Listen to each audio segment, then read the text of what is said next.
সম্প্রতি সোশ্যাল মিডিয়ায় একটি বিতর্কিত ভিডিও ভাইরাল হয়েছে, যেখানে 24 বছর বয়সী এক যুবতী দাবি করেছেন তিনি তার 50 বছর বয়সী বাবাকে বিয়ে করেছেন। তবে বিষয়টি যে চমকপ্রদ ও অবিশ্বাস্য তা নিশ্চিতভাবেই বলা যায়, কারণ মেয়েটি স্পষ্টভাবে জানিয়েছেন যে তিনি তার সৎ বাবা নন, বরং ওই ব্যক্তি তার জন্মদাতা বাবা।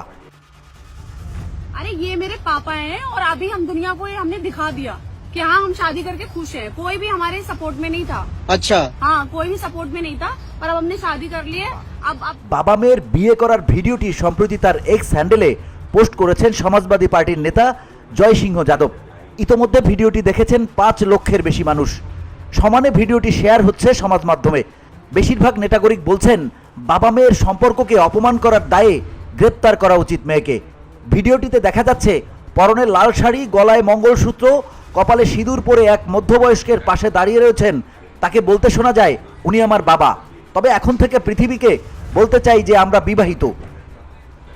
পাশে দাঁড়ানো লোকটিও ওই সম্পর্কে সিলমোহর দিয়ে বলেন, হ্যাঁ ও আমার নিজের মেয়ে। তাতে বিয়েতে সমস্যাটা কোথায়? তরুণী জানান অনেকে অনেক কথা বলতে পারেন, সমালোচনা করতে পারেন, তবে এতে লজ্জার কিছু দেখছেন না তিনি। আধুনিক যুগ, সভ্যতা এগিয়েছে, তাই বাবা মেয়ের বিয়েও সহজভাবে নেওয়া উচিত। কোন যুগে আমরা বাস করছি, লজ্জার কি আছে?